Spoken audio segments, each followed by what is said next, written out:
Magandang araw mga mahal kong kapatid sa Panginoon. Isang mabiyayang umaga na kung saan ay atin pong muling pagsasalusaluhan ngayong umaga ang ating Sunday Worship Celebration. Hallelujah! Palakpakan po natin ang Panginoon. Praise the Lord! Tayo pong muli ay magkakasama-sama sa pagsamba. Bagamat nandyan po tayo sa ating mga kani-kaniyang tahanan, ay naniniwala ako na ang esensya ng pagsamba ay nasa ating lahat. Amen po ba? So ihanda po natin ang ating mga sarili, ihanda natin ang ating mga puso, ang ating mga isipan sa pagsamba sa ating iisang Diyos na karapat dapat tanghalin, parangalan at higit sa lahat bigyan ng isang uri ng pagsamba na kung saan ay nararapat sa Kanya. So purihin natin ang Panginoong Diyos, sambahin natin ang ating Panginoong Diyos. Mga kapatid na kung saan ay nariyan sa kanilang tahanan, ilapag po muna natin ang ating mga gawain. Ngayon po ay linggo. Napag-usapan po namin ang aking may bahay na yung salitang sabat or sabawat or sabatismos, ang ibig sabihin ay rest.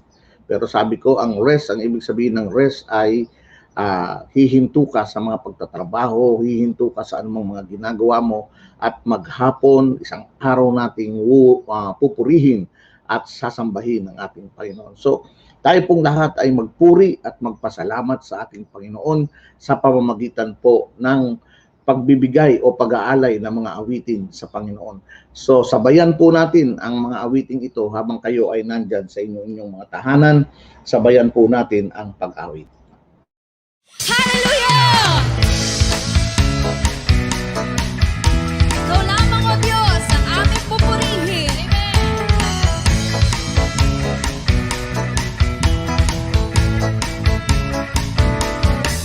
Ikaw lang aking minamahal.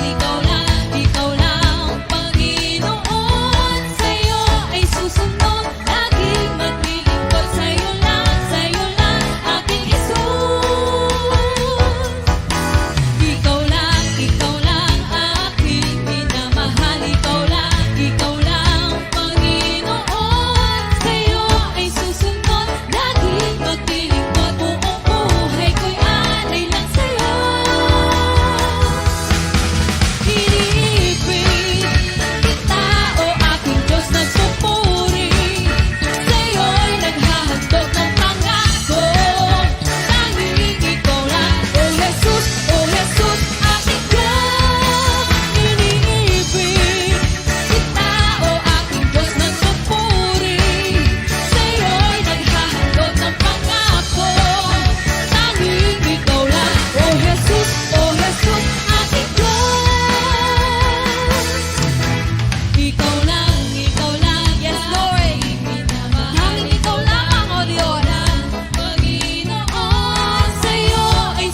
makapangyarihan, muog at kuplihan. Ikaw, O Diyos, ang aming sandigan, iyong kabutihan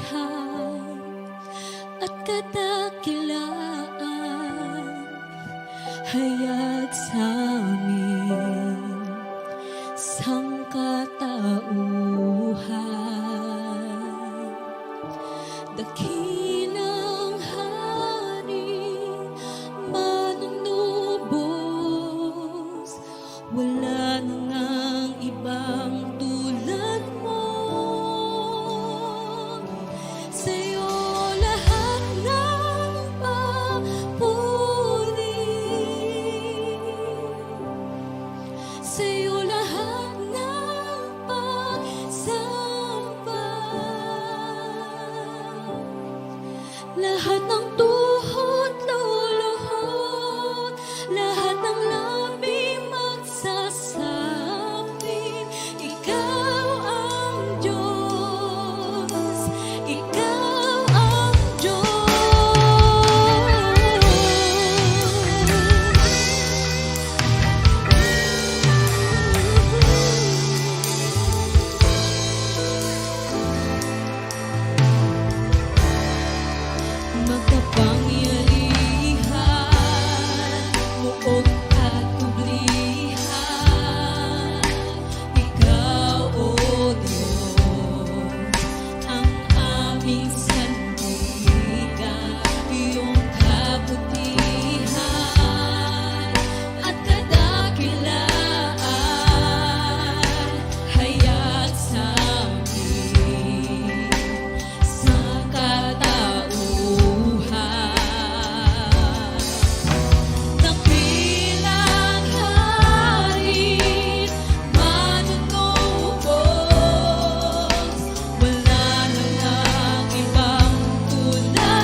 Praise the Lord. Magandang umaga po sa atin. Salamat sa worship team ng Mega Church.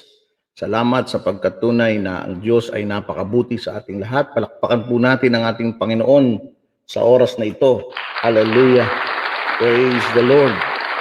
Praise the Lord. Tayo pong lahat ay dumako sa pananalangin sa umagang ito.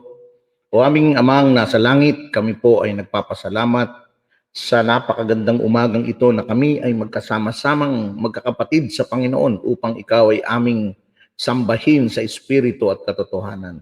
Isang malaking pribilehiyo, Panginoon, na sa kabila ng ganitong sitwasyon ng aming buhay ay makasamba kami, Panginoon, sa iyo ng sama-sama sa bawat bahay, sa bawat lugar, sa bawat pamilya, Panginoon, na kung saan ay nakaupo ngayon at nanonood, Panginoon, at sumasamba sa pamamagitan ng social media, Panginoon. Lord, we believe and we continue, Lord, to pray na itong pandemic na ito, Panginoon, ay mawasak sa pangalan ni Jesus. Ito po ay aming ina-apply, ang banal na dugo ng Panginoong Jesucristo, at aming pong hinahayaan na patuloy na ang iyong dakilang biyaya at kalooban ang siyang patuloy na maganap.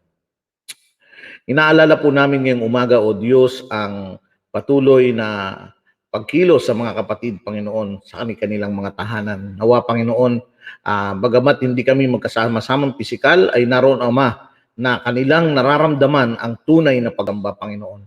Ang pagbibitaw ng anumang mga gawain at bagkus ay ang pumukus sa pagsamba sa umagang ito.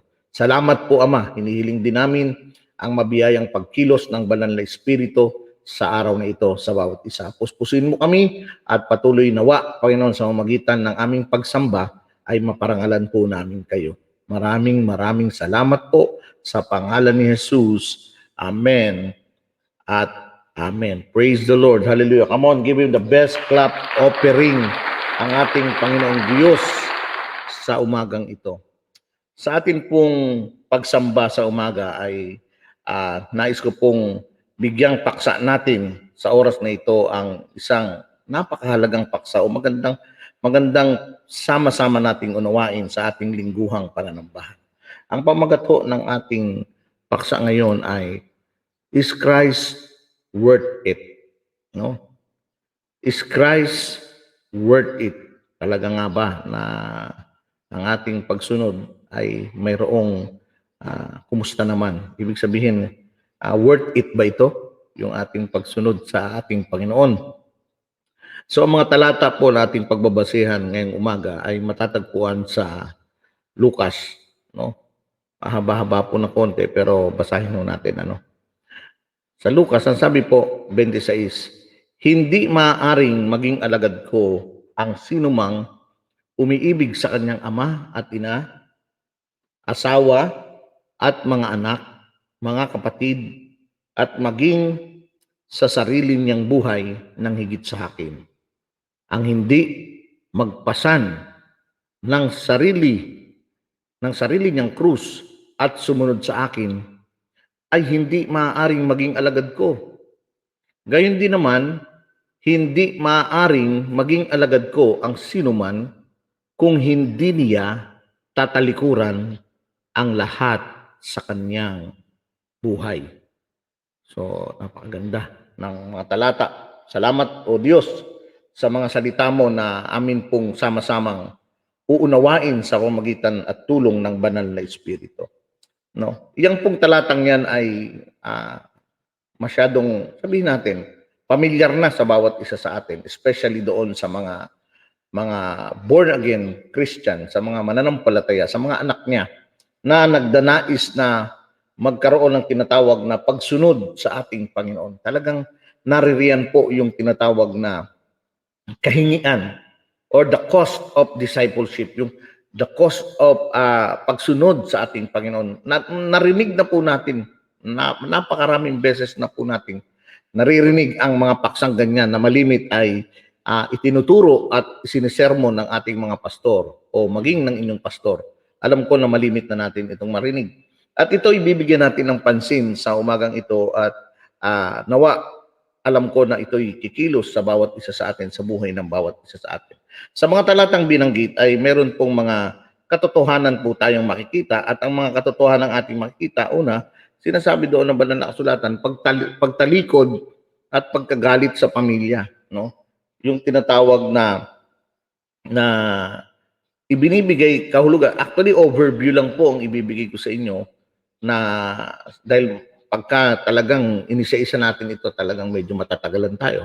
Pero ganun pa man, alam ko na sa pamamagitan nito ay mangungusap ang Panginoong Jesucristo sa pamamagitan ng kanyang espiritu sa bawat isa sa atin.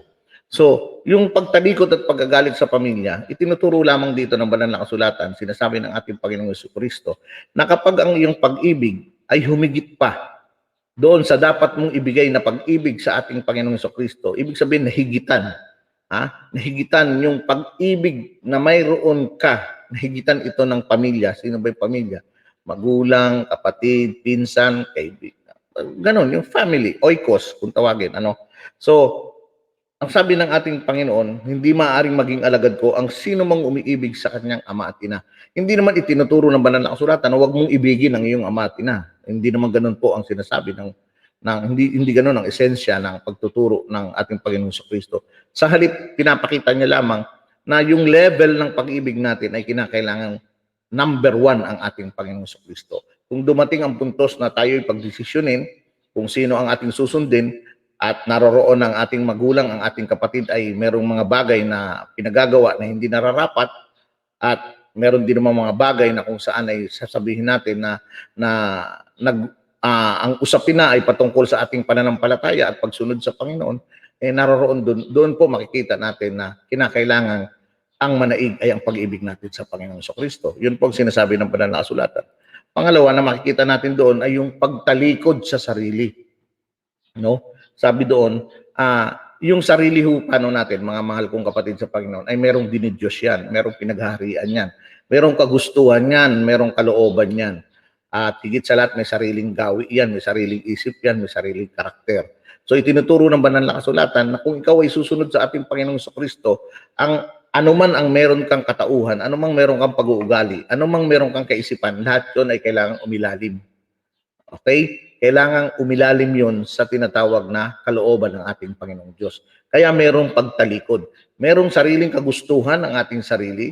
Merong sariling gustong gawin ang ating sarili. Subalit kung tayo po ay susunod sa Panginoon, yung anumang kagustuhan o anumang kalooban meron tayo, kinakailangang talikuran natin yon at sumunod tayo sa nais ng Panginoon. Yun po ang ibig sabihin. So yun po yung pangalawa na makikita natin. Then pangatlo ay yung tinatawag na pagpasa ng krus. Pinapakita ng banal na kasulatan, sabi naman ng banal na kasulatan, ang hindi magpasa ng sarili niyang krus at sumunod sa akin ay hindi maaaring maging alagad ko. So yung pagpasa ng krus, ito po yung simbolo o yung esensya ng tinatawag na pagtitiis o paghihirap para maabot ang isang layunin o ang isang goal na kung saan ang ating Panginoong Jesucristo ay nagtiis, naghirap, at sabi nga doon, namatay sa krus ng Kalbaryo, inilibing at noong ikatlong araw ay muling nabuhay at nailigtas ang sangkatauhan. Ibig sabihin, merong paghihirap na dadaanan, merong pagtitiis na dadaanan, pero meron pong tinatawag na goal yun. May layunin bakit nangyayari yun, bakit ginawa ng ating Panginoong Jesucristo yun upang iligtas ang sangkatauhan. So ganun din naman, sinasabi ng ating Panginoong Jesucristo na tayo'y magpasa ng krus. Tayo'y makihati sa kanyang pagtitiis doon sa krus ng Kalbaryo. Kung paanong ang krus na pinasa ng ating Panginoon, yung sitwasyon na kanyang pinagdaanan ay atin pong kailangang madaanan. Atin pong pasanin ang krus ng Panginoon para sa isang goal. Ano po yun? May advance ang kaharian ng Panginoon. At yun ay kailangan makita sa isang tunay na anak ng Diyos. Yung marunong siyang magpasan at makihati sa krus na kung saan ay daranasin o dadaanan ng isang mananampalataya. Kaya doon sa sinasabi, ang sino mang naisumunod sa Panginoon, kailangan nagpasan siya o magpapasan siya ng krus. Amen po ba? So din yung pang-apat ay yung tinatawag na pagtalikod sa kayamanan o tinatangkilik. Sa mundong ito pa ng mga kapatid ay dalawa lamang ang pinagpipilian ng tao, yung Diyos o kayamanan. At kalimitan mga mahal kong kapatid sa Panginoon, ang mga tao kaya hindi sumusunod sa Panginoon ay mas nahuhumaling sila sa mga kayamanang pansamantala na kung saan ay hanggang dito lamang sa lupa. At dahil doon sila po ay nahihirapang sumunod sa Panginoon. At hindi ka man mayaman pero meron ka mga tinatangkilik o meron kang possession sa pangkasalukuyan o kunyari na lang oras o Ang oras ba possession? Ang oras ba kayamanan? Yes, kayamanan yan. Ngayon, pag susunod ka sa Panginoon, yung oras mo, ipapailalim mo sa Diyos. So, ibig sabihin, didisiplinahin mo ang sarili mo pagdating sa oras. For example, ngayon na lamang sa ating pananambahan, nasan ka? Nasaan ang bawat isa sa atin? Diba? So, as a Christian, kinakailangan na tatalikuran natin yung kayamanan o yung ating tinatangkilik at tayo susunod sa Panginoon. Isang typical na halimbawa nga niyan ay yung oras na ito. Ito ay oras ng pagsamba. Ito ay oras na sama-samang pagsamba through online na magkakasama-sama tayo. So, kinakailangan yung oras mo nakalaan dito. Hindi yung makikita ka naglalaba, hindi yung nakikita ka nagsasaing, hindi yung nakikita ka saan ka man naka-standby.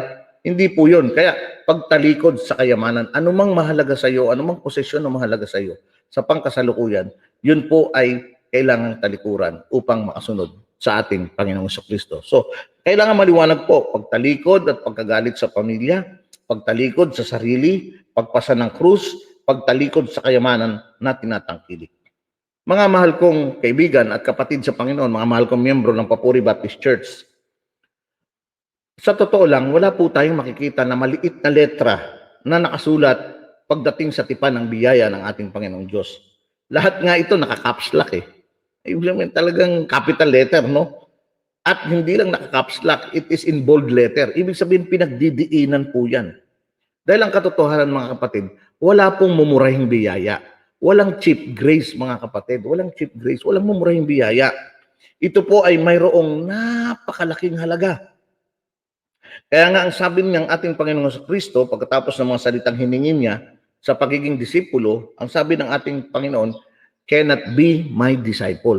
Kapag yung apat na yon ay naroroon na hindi nakikita sa buhay ng isang mananampalataya, ang sabi ng Panginoon, hindi ka pwedeng maging disipulo ko. You cannot be my disciple. So, ganun po kabold ang Panginoon. Ganun katindi ang Panginoon kapag nagsalita. At yun po'y totoo. Subalit makikita rin natin yung kabalintunuan, yung kabaliktaran naman pagdating kay Satanas. No? Yung kay Jesus Christ, makikita natin very bold yung kanyang mga letter. Caps lock yung kanyang letter. At talagang dinidiin niya yung mga pwedeng mangyari sa susunod sa Panginoon. Yung worst na pwedeng mangyari sa pagsunod sa Panginoon, yun ay lantaran, yun ay hayagang sinasabi ng ating Panginoong Jesucristo. At kung hindi mo kaya, ang sabi ng Panginoon, you cannot be my disciple. Pwede ka sigurong tagasunod. Maraming sumusunod nga, nandun lang sa likod. Pero ang sabi ng Panginoon, you cannot be my disciple. Iba yung level ng discipleship. So makikita po natin mga kapatid, ito po yung sinasabi ng ating Panginoon. At pagdating kay Satanas, nagtatago naman ito o itinatago ito yung sinasabing pinakamasama o yung pinaka-worst na mangyayari sa sino mang susunod sa Panginoon, yun po ay tinatago ni Satanas. Sa halip, ang ipinapakita ni Satanas ay yung mga magagandang bagay, yung mga pinakamabuti. Yun ang pinapakita ni Satanas para ikaw ay maahaya niya o maisama niya doon sa bagay na yun. At sinasabi po naman ng kasulatan yun. Kapag nakipag-deal ka kay Satanas, very bold din, very large spread din yung mga salita na mababasa mo, no? At ang makikita mo nga lang ay yung mga the best. Mga the best na kapag ito ang sinunod mo, kapag ito ang ginawa mo, yung the best. Pero yung worst scenario, wala po. Alam niyo kung nasaan, nandun sa likod ng papel. At napakaliit pa ng letra na halos ay hindi mo mabasa. Ganun po si Satanas kapag nag-alok. Siya po'y mag-aalok ng pinaka-the best, pero hindi niya ipapakita yung worst. Nandun sa likod ng papel. Maliit lang yung letra, halos hindi pa mabasa. Kailangan mo pang gamitan ng magnifying glass upang mabasa mo yung worst. Ganun po si Satanas. Pero si Jesus Christ, hindi po ganun. Pinapakita ni Jesus Christ yung worst na pwedeng mangyari sa iyo sa pagsunod at naroroon na yun ang itinuturo. Kapag hindi mo kaya, sinasabi ng ating Panginoon sa Kristo, you cannot be my disciple. So, makikita po natin, sa front page pa lang ay naglalakihan na yung letra na nagsasabing, tingnan nyo. Yan, ganyan yung letra na sinasabi ni Satanas. No? Ngunit sinabi ng ahas, hindi totoo yan. Hindi kayo mamamatay. Wow! Kaya grabe, no? Si Adam at saka si Eve, masyadong nahumaling sila doon. Talaga? Hindi kami mamamatay. Gusto ko yun. Hindi kami mamamatay. Kaya anong ginawa nila? Kinain nila yung puno na nagsasabi ng mabuti at masama. So, at nang ito ay nung sila ay nadaya sa kasinungalingan ng kaaway na si Satanas, hindi naman talaga sila nabuhay. Lalo po silang namatay. Yun ang sinasabi ng banal na kasulatan. Ngunit yan po yung sinasabi ko mga kapatid, na gusto kong ihatid din sa bawat isa sa atin. Si Satanas, kapag nag-alok po siya, ganun po siya mag-alok. Matindi yung kanyang alluring strategy na kung saan ay haalokin ka niya ng pinaka-the best. Na kung saan, pag inalok ka niya ay talagang mabibighani ka. Halimbawa, ngayong Sunday, aalokin ka ng kaaway. Uy, pambihira, ang ganda ng kitaan ngayon dito sa lugar na to. O, huwag kang malakas kumita. Huwag ka munang magsimba. Total, online naman kayo. Mamaya mo na lang panoorin yan. Yung mga ganun. So, ikaw ngayon, nga, no, kikita ako ng ganun kalaki. Ano mo ngayon? Gagawin mo ngayon yun. So, yan ang sinasabi. Hindi totoo yan. Hindi kayo mamamatay. Hindi totoo yan. Hindi kayo magugutom kapag hindi kayo sumunod sa Panginoon. Lalo kayong mabubuhay. Kaya unahin mo yung hanap buhay. Unahin mo yung ginagawa mo. Ganon si Satanas. Pero ang katotohanan, hindi totoo yan. Sabi na, hindi kayo mamamatay. At hindi lamang yun. Ito pa, tingnan nyo. Ang sabi ng banal na kasulatan, Mateo 4:9, sinabi ng diablo sa kanya, ibibigay ko sa inyo ang lahat ng ito kung magpapatira pa ka at sasamba sa akin. So, nakita niyo ba yung kabalintunuan? Nakita niyo yung kabaliktaran? Yan yung sinasabi ko mga kapatid. Si Satanas, kapag nag-alok siya sa iyo, talagang aalokin niya ang buong mundo para ka lang sumunod o para ka lang hindi sumunod sa Panginoong Jesucristo. Ang gagawin niya, iaalok niya sa iyo yan. Kaya sabi niya, ibibigay ko sa iyo ang lahat. O di ba ganyan? Kaya maraming mga mananampalataya ang hindi nakakasunod sa Panginoon hanggang sa pangkasalukuyan sapagkat sila po ay talagang busy-busy na sa kanilang mga ginagawa. Busy-busy na sila sa kanilang hanap buhay sa pagkamal ng kayamanan sa buhay na ito. Busy-busy na yung kanilang oras na kung saan ay sinasabi nila na wala na akong panahon. Kailangan ko munang magpayaman. Kailangan ko munang ganito, ganyan. No? At sinasabihan naman sila ni Satanas, nako, sabi niya, ito, sabi niya, bibigay ko sa yung lahat. Magpatire pa ka lang at sumamba sa akin. At ganun ang nangyayari sa maraming mga mananampalataya sa pangkasalukuyan. So yun po yung contrast. Si Jesus Christ ipapakita sa iyo yung worst at kapag nakita mo na yung worst, sasabihin ni Jesus Christ, susunod ka ba? Ganun si Jesus Christ. Pero si Satanas, ang gagawin ni Satanas, bibigay sa iyo yung mga the best. Bibigay sa iyo yung mga alluring words and alluring sight na kung saan ay para alokin ka niya. At maraming mga mananampalataya ang bumabagsak pagdating po doon. No? At pagkatapos ng kaginhawaan yun, mga mahal kong kapatid sa Panginoon, no? Hindi mo mapapansin, sabi ko nga, kailangan mo pang gamitan ng magnifying glass para makita mo. Pagkatapos ng mga alok ni Satanas na ganun, ikaw ay maghihirap kasama niya doon sa impyerno. At ang impyerno na yun ay habang buhay. Ganun po si Satanas, nandadamay lang naman po talaga siya. Dinadamay niya ang mga tao upang sa gayon ay makasama niya doon sa talagang inihanda para sa kanya. Walang iba kundi ang walang hanggang pagdurusa. Ngayon mga kapatid, sa umagang ito, gusto kong ibitaw sa inyong tanong, bakit willing si Jesus na ipakita sa atin ang pinaka-worst na senaryo at maging ang pinaka-best? Ito yung worst, ito yung best. Samantalang si Satanas, ang ipapakita lamang ay ang magandang senaryo. Ipapakita ni Satanas ang best at itatago ang worst. Dahil yun ang pinaka-best niya. Dahil ang katotohanan niyan, ang pinaka-best ni Satanas ay hindi magbabalanse sa kanyang kasamaan.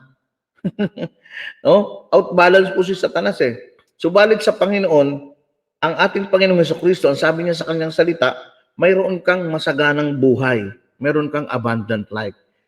Kapag tayo po ay sumunod sa ating Panginoong Jesucristo, sa kabila ng worst thing na nangyayari habang tayo sumusunod sa Kanya, meron din naman pong mga promises ang banal na kasulatan na isang masaganang buhay, na kung saan isang mabiyayang buhay na atin pong makakamtan o ating matatanggap ng bawat isa sa atin.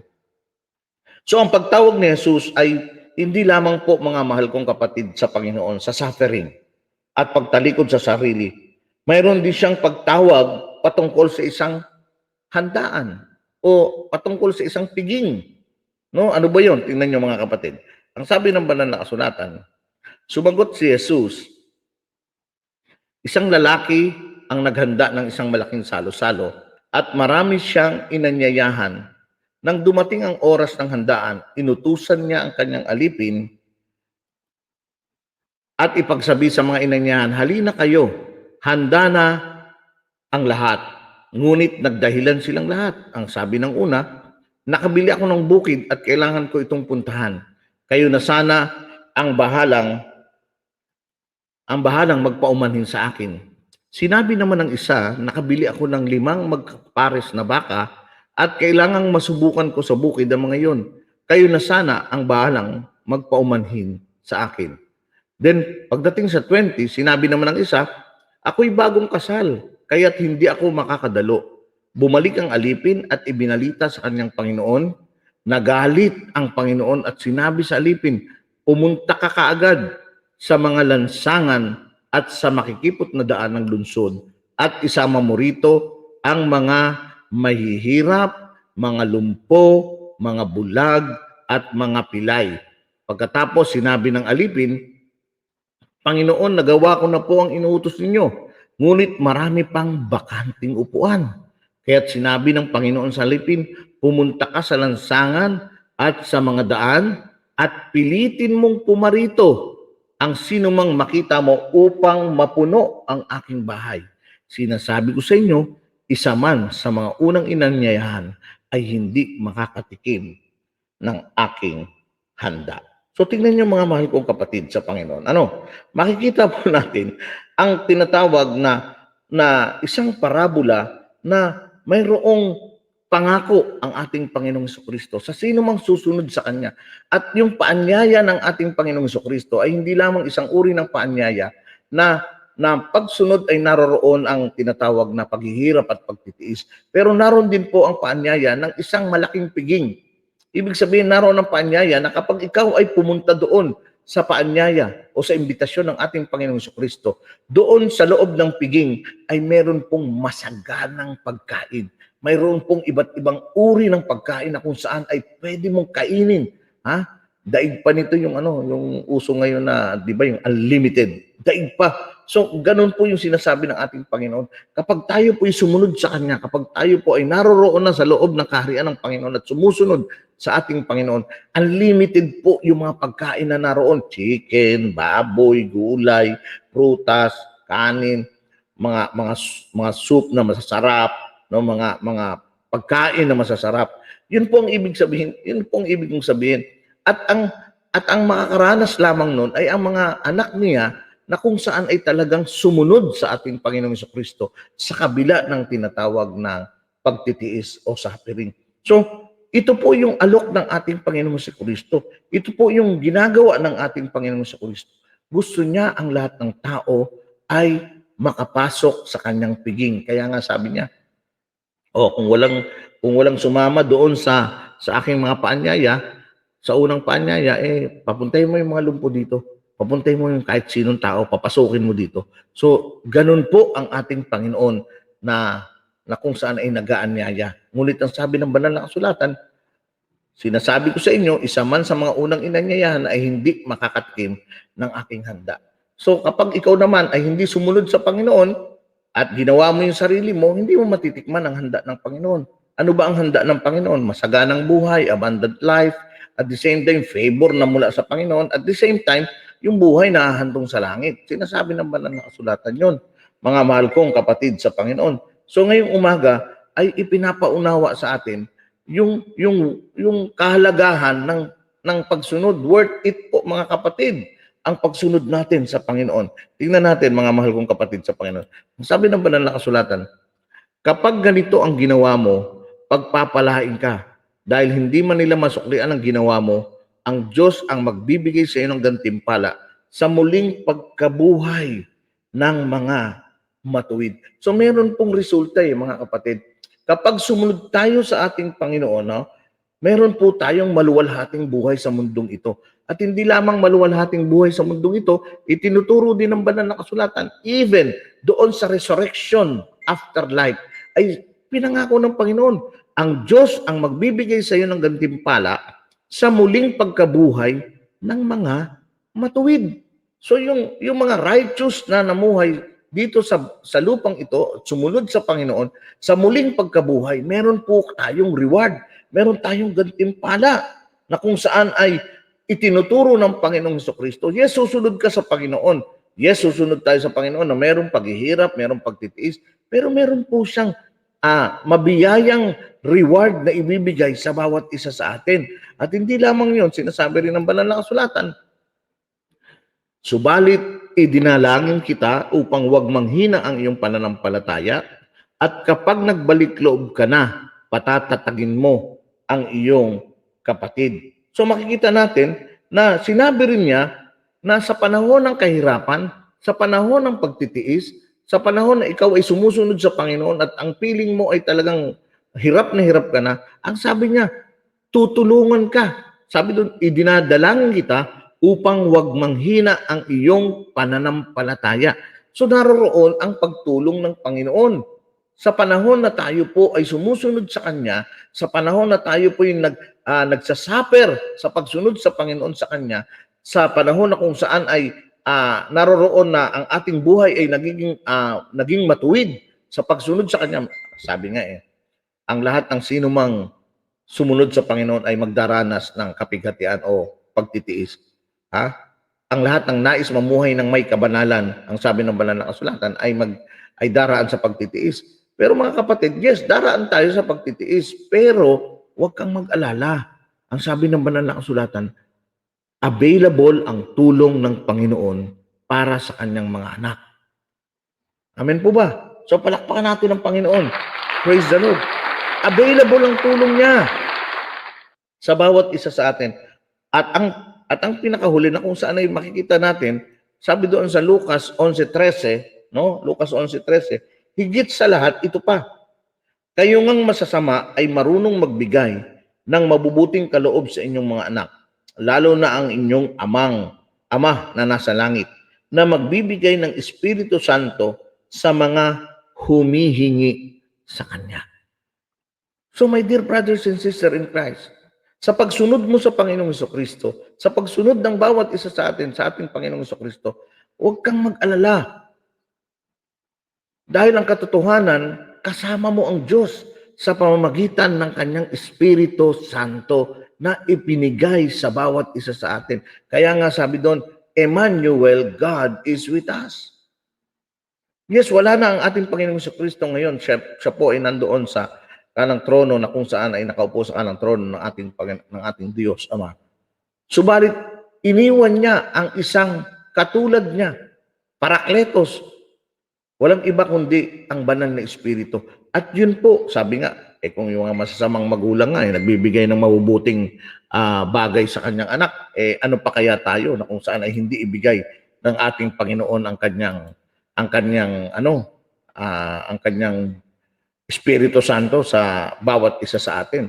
So itinuturo po ng banal na kasulatan yan, mga mahal kong kapatid sa Panginoon, na ang ating Panginoon ay marunong magbigay ng mabubuting kaloob at ang pinaka-the best na kaloob ng ating Panginoong Jesucristo sa bawat isa sa atin ay ang pananahan ng Espiritu Santo sa ating buhay. Dahil ang Espiritu Santo ang siyang gabay natin, ang siyang tutulong sa atin, ang siyang magpapalakas sa atin, ang siyang papatnubay sa atin upang kahit na sa panahon ng pagtitiis o suffering, mayroong isang Parakletos na siyang magbibigay comfort sa bawat isa sa atin.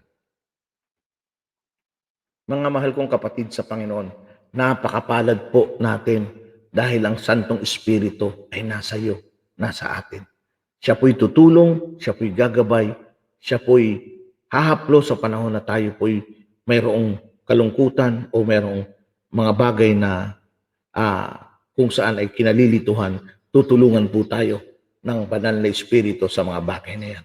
So, bibigyan niya tayo ng mabubuting bagay at hindi lamang mabubuting bagay, mismo ang Espiritu Santo ay nasa atin at Kanyang ibinigay o ipinagkaloob. Palakpakan po natin ang ating Panginoon. Hallelujah.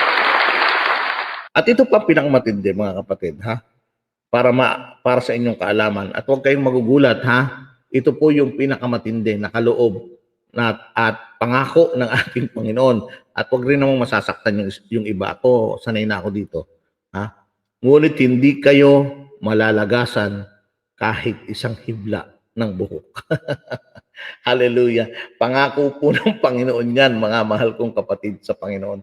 Ibig sabihin yan, God is a sovereign God. Ha? God is a sovereign God. And because of that, siya ang Diyos ng pinakamakapangyarihan. Alam niya ang lahat ng nangyayari sa buhay ng bawat isa sa atin. At dahil doon, ang kanyang mga tunay na anak ay hindi niya pababayaan. Sa oras na ikaw ay magdesisyon na sumunod sa Panginoong Kristo at unahin mo siya sa iyong buhay, kailanman ay hindi kanya tatalikuran, kailanman ay madarama mo ang kanyang patnubay at gabay at higit sa lahat, ang kanyang masaganang biyaya at pagpapala ay patuloy na nasa sa atin. So mga mahal kong kapatid sa Panginoon, kapag inupuan natin, kapag inupuan natin at kinalkula, yung calculation ba, ang halaga ng pagsunod natin kay Jesus at ito'y iyong tinimbang, at iyo'y tinimbang. Tinimbang natin ang worst at ang best. Worst versus best. Mga kapatid, darating tayo sa konklusyon, worth it pa rin na tayo ay sumunod sa Kanya. Kaya yan yung tanong sa paksa eh. Is Christ worth it? Yes. Hallelujah. Yes. Yes, may paghihirap ako, Pastor. Yes, may pagtitiis ako, Pastor, sa pagsunod sa Panginoon. Yes, inuuna ko siya, Pastor, at alam ko na mayroong mga pagtitiis akong kakaharapin. Pero worth it. Bakit? Sapagkat pagdating sa versus best, wow, grabe ang mga biyaya na tatanggapin ng isang tao na sumusunod sa ating Panginoon. Tingnan niyo mga kapatid. Ano ba sinasabi sa Romans chapter 8, verse 18? Para sa akin, ang mga pagtitiis natin sa kasalukuyan ay hindi maiyahambing sa kaluwalhatiang ipahahayag sa atin balang araw. Sa 2 Corinthians chapter 8 verse 18, ang bahagya at panandaliang kapighatiang dinaranas namin ngayon ay magbubunga ng kagalakang walang hanggan at walang katulad. Hallelujah! Palakpakan natin ang ating Panginoon. Yes, totoo, mga kapatid. It is in reality na meron tayong pagtitiis. Meron tayong mga bagay na kung saan ay kakaharapin tayo sa pagsunod natin sa Panginoon. At yun nga yung sinabi ko kanina, yung apat na kung saan ay talagang dapat natin gawin bilang disipulo ng ating Panginoon. Kailangan natin ng pagtalikod sa kayamanan, pagtalikod sa sarili. Mas mahalin natin ang Panginoong Diyos kaysa sa ating pamilya. At naroroon na dapat natin gawin ang mga bagay na yun. Subalit mga mahal kong kapatid, alam ng Panginoon na mahirap yun. Alam ng Panginoon na yung worst scenario na pwedeng mangyari kapag ikaw ay sumunod. Pero sabi ng banal na kasulatan, yun ay mga panandalian lamang. Ang kapighatiang dinaranas namin ngayon ay panandalian lamang. At ito naman ay magbubunga ng kagalakang walang hanggan at walang katulad. Ganun ang Panginoon. Ipinapakita ng Panginoon sa bawat isa sa atin yun. Ipinapaunawa ng ating Panginoong Kristo sa bawat isa sa atin na susunod sa Kanya. Yun ang pinapaunawa sa atin ngayong umaga. At kung bagay na maunawaan natin, kay Satanas po hindi ganun. Kay Satanas hindi ganun. Kay Satanas ganito po. Ano mang nakuha sa pandaraya ay parang masarap na pagkain. Ngunit kapag tumagal, ay para kang kumain ng buhangin. Sa English, stolen bread is sweet, but afterward, the mouth is full of gravel. Ganyan po ang mangyayari sa mga tao na hindi sumunod sa Panginoon, sa halip ay sinundan nila ang payo, advice ni Satanas. Sa una, masarap. Sa una masarap. Dito po ako magtatapos, mga mahal kong kapatid sa Panginoon. Ganyan po mandaya ang kaaway na si Satanas. Wala pong, sabi ko nga kanina sa inyo, hindi niya ipapakita yung worst. Itatago niya yung worst scenario. Ilalagay niya yun sa likod ng papel. Maliit pa yung pagkasulat. Kailangan mo ng magnifying glass para maunawaan mo o makita mo yung worst. Ang ipapakita ni Satanas, yung maganda. Kaya sabi dito, anumang makuha sa pandaraya ay masarap na pagkain. At yun po ang malimit piliin ng mga tao. At maging ang mga ilang mananampalataya ay marami pong nadaya sa ganyan. Kaya lagi ko pong sinasabi sa inyo, at nagiging makulit ang inyong pastor, unahin ninyo ang Panginoong Jesucristo sa buhay nyo. Unahin ninyo ang Panginoong Jesus sa buhay nyo. Sumunod kayo sa Kanya, magtiwala kayo sa Kanya, manampalataya kayo sa Kanya, sapagkat kapag inunan nyo ang ating Panginoong Jesucristo, ang sabi ng banal na kasulatan, ay mayroon po siyang mabiyayang buhay na ipagkakaloob sa bawat isa sa atin. Pero kapag hindi natin sinunod ang ating Panginoong Jesucristo at nakuha tayo sa pandaraya ng kaaway, ang sabi doon, yes, masarap. Napapansin mo, masarap ang buhay, masarap ang pagkain na kinakain mo, ngunit habang tumatagal, pumapait. Habang tumatagal, habang umunguya ka, nangunguya mo na pala, buhangin. Ngunit kapag tumagal, ay para kang kumain ng buhangin. Ganyan po ang buhay ng isang tao na wala sa buhay ang Panginoong Jesucristo at ang inuuna niya ay ang kanyang sarili. Masarap tingnan, masarap sa pakiramdam, pero katagalan ang dulo pala ay kapahamakan. Ang dulo pala ay para siyang kumakain ng buhangin. Kaya napapansin niya sa kanyang pamilya, parang siya'y pait na at parang siya'y hirap na hirap na. Parang ang pagsunod niya sa Panginoon ay hirap na hirap dahil ang katotohanan, hindi naman si Jesus ang number one sa buhay niya. Kaya mga mahal kong kapatid sa Panginoon, stolen bread is sweet, but afterward, the mouth is full of gravel. So hoping and praying na sa ating pagtatapos sa mensahe ngayong umaga, Satan shows his best and hides his worst. Christ shows his worst and his best.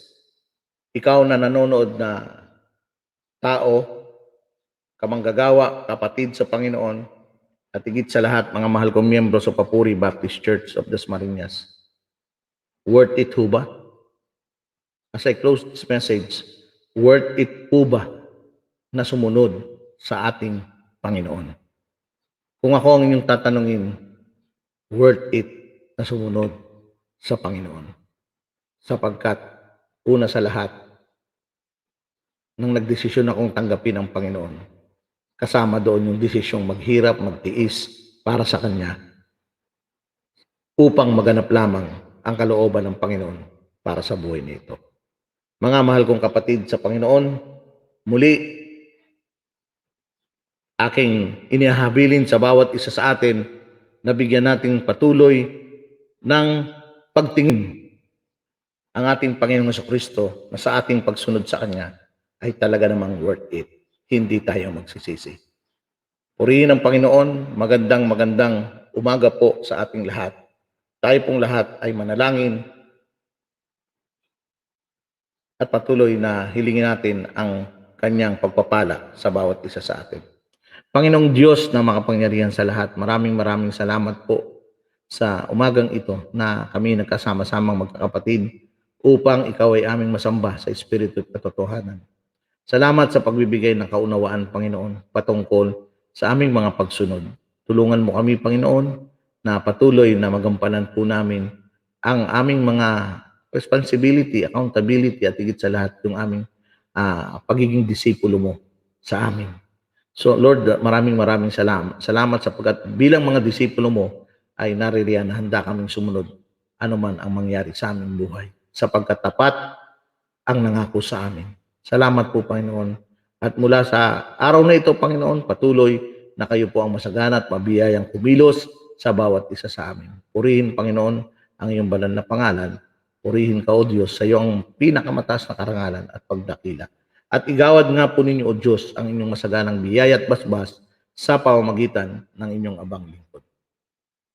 Ang pag-ibig ng Diyos Ama, ang biyaya ng kanyang bugtong na anak na si Jesus, at ang patuloy na pakikipisan patnubay ng banal na Espiritu ay sumaating lahat mula ngayon at magpakailan paman. Amen at amen. Magandang umaga po sa ating lahat at bilang announcement rin mga mahal kong kapatid sa bawat isa sa Papuri Baptist Church of Dasmariñas, katulad ng sinabi ko, yung atin pong StreamYard ngayon na ginagamit ay ito po ay binabayaran natin ng $25 a month. So ngayon po ay gusto ko pong kumbaga sa talagang sulitin yung pera na ito at nang sa gayon ay maabot ang bawat isa sa atin. So, medyo marami na po siyang kayang gawin, yung StreamYard na to. Kaya, yung atin pong corporate prayer meeting ay atin pong gaganapin yan tuwing linggo tuwing Wednesday. So, every Wednesday, sa ganap na 7:30 ng gabi ay gagawin po natin yan. Mag-a-announce po ako niyan at magse-set po ako ng tagapagsalita. At makikita nyo yung kung sino ang mag-speak sa ating corporate prayer meeting sapagkat pwede po natin gawin yan dito sa StreamYard na kung saan ay atin pong ginagamit sa pangkasalukuyan. Muli, mag-ingat po tayong lahat. Keep safe always. Huwag po tayong kasigurado na kung saan ay nakikita nyo, baka yung iba labas ng labas dyan at hindi nag-iingat sa kanilang sarili. Ingatan po natin ang ating mga sarili at patuloy natin ipagkatiwala ang ating buhay sa Panginoon. Patuloy tayong manalangin na balutin tayo ng banal na dugo ng Panginoong Kristo araw-araw. God bless us all. Soli Deo Gloria.